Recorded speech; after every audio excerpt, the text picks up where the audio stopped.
On the air with us is Michael Watson. Good morning, sir. How are you? It's good to have you. I'm well, Paul. How are you? You look good. Good. So do you, and we're having some technical difficulties in some of the markets out there for some reason. We were alerted that there are going to be some sunspot problems with all FMs across the U.S. here and there, but I think this is something else in some of the areas, so just bear with us. One of the reasons we always say is have your app downloaded, make sure it's there, because it will bypass some of those problems. Let's tackle... This morning I was coming in. I said this morning I was coming in to listen to you, and I couldn't hear you, and I wondered if it was the new windshield that I just got. But I'm glad that you cleared that up for me. The antennas used to be in the windshield. I don't think they put those in there anymore. So if you got a new windshield, I don't think that had anything to do. I guess they don't do that anymore. I'm not sure. No, I still have an old school antenna, Paul. Yes. Right. A lot of things going on. Are there any bills within this legislative session that will affect the way we vote or anything else?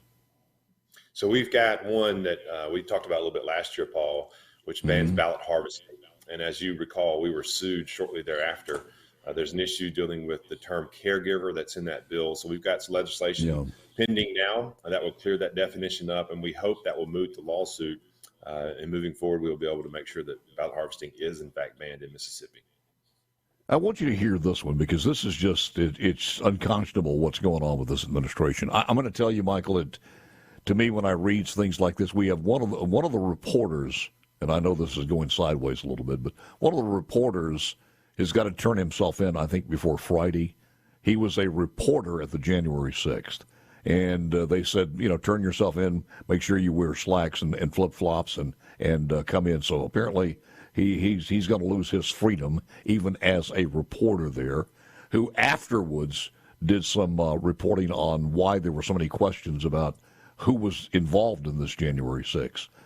This sounds like Castro administration. It really does. The persecution of the president from this Illinois decision. By the way, this judge that has issued this decree, do you realize her paper trail, her tenure is as a minor traffic judge? That's it. They are shopping for these people. Now, here is, as far as the Secretary of State is concerned, here is the Vice President of the United States of America not that long ago. Have, under the Federal Work Study program, now allows students to get paid through Federal Work Study to register people and to be nonpartisan poll workers. We are paying, apparently, college students to go out there and get people signed up, and she says this is nonpartisan. Now allows students to get paid through Federal Work Study to register people and to be nonpartisan poll workers. As we know, this is important for a number of reasons. One, to engage our young leaders in this process and activate them in terms of their ability to strengthen our community. To me, it sounds like the Biden administration actually paying for votes. Well, let me remind you, Paul, you'll recall there was an executive order that was put out very early in his administration, and basically what it was saying is we're going to use federal agencies to register voters. We're going to use federal agencies to make sure that people are sending in their mail-in ballots. We're seeing now the United States Marshal Service that is going into prisons. By the way, we'll be sending a letter to the DOJ today, but they're going into prisons to help prisoners register. They're helping illegal immigrants register. It is ridiculous what's happening in our country right now. It is, and I'm wondering if the Supreme Court's the only hope to stop some of this, but even then, I don't see, because they've got this thing narrowed down so much that they know not only the states that they need, but they know the precincts within those states. And they can curtail a lot of this, but concentrate on that one. So it's got to be almost a record-breaking tsunami for Donald Trump to overpower that. Well, I think it's interesting. It brings the spotlight back to the secretaries of state, making sure we've got good people. This office has been completely elevated following the 2020 election. And we were just in D.C. a couple of weeks ago, Paul, with our National Association of Secretaries of State, and a lot of hard conversations were had dealing with, we've got this election coming up. Buckle up. It's going to get sideways. Let's do our best to work together with each other and hold each other accountable. So it's going to be an interesting ride here the next few months into the election.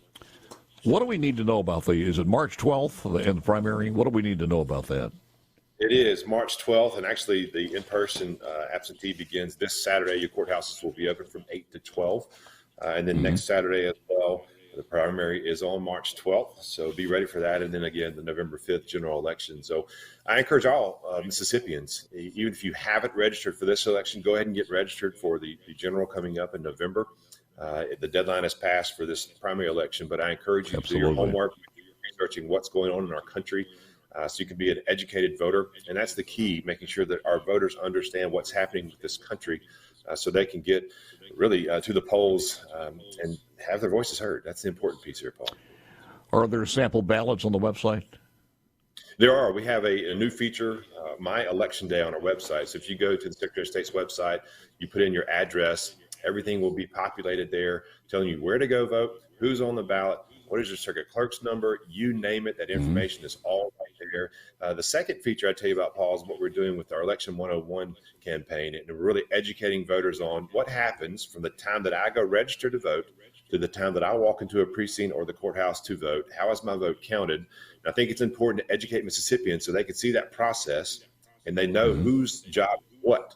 For instance, with our elections commissioners cleaning up the voter rolls, with our circuit clerks registering voters, so they can ask the hard questions because they know whose job it is. Now they can hold us accountable even better, and I think that's an important piece.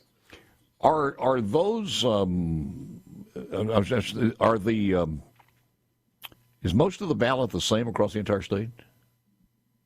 So this year we'll have some judicial races in different districts, so it'll be a little bit different. But for the most part, okay, that's what I said. Yeah. You'll have the congressional and Senate races. Secretary of State Michael Watson and the Securities Division of the Mississippi Secretary of State's office have entered into a settlement with TradeStation Crypto to resolve Mississippi's investigation into the TradeStation's crypto interest earning program. Explain that to us exactly, because the settlement was for $1.5 million. Yes, sir. This was a group out of Florida, and let me say, Eric Slee and his team in our securities division, just rock solid, really smart go-getters, and I'm really proud of the work they're doing. So we're working on that settlement that was just announced with our 8 different states, and basically what it amounts to is they were selling unregistered securities. And I think it's important to note here, this is the digital asset world, and people need to understand what they're getting into before they get into it. Especially when you see people like this who sometimes may be bad actors and are selling unregistered solicitations with securities. So it's important, again, to do your homework before you investigate. If you've got questions, please call our office. We've got people here that will help you understand what you're exactly getting into. And sometimes when you see this criminal activity like this, it's unfortunate, but we had 56 Mississippians that were involved with this. So again, the hard work of our office, making sure that these unregistered individuals are held accountable is really important. So are they more of just an investment firm, or how deep did they get into this? Do they do the investments, or do they? Sometimes that's what they're turned into, Paul. They sell these assets, and then they use these funds to go to get loans, and they use that money then to pay back.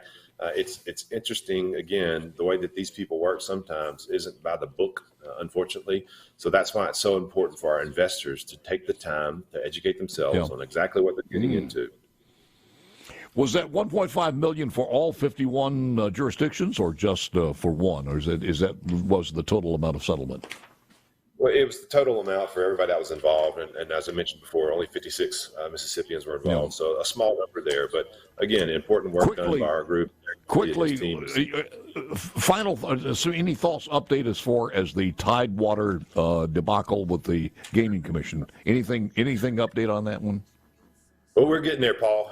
It's got a little bit of ways to go, but I think we got a really good piece of legislation that's moving through the process. And by the way, my children are in the car right now, so let me tell them good morning, Gracie Pierce and Annie and Corbett and Lauren, my wife. Gracie, your math test is going to be great today. I'm praying for you. You'll be fine. You got it. I hope the app is working if the radio is not. Thank you, Michael. Appreciate it, sir, very much. Thanks. Back with more coming up next.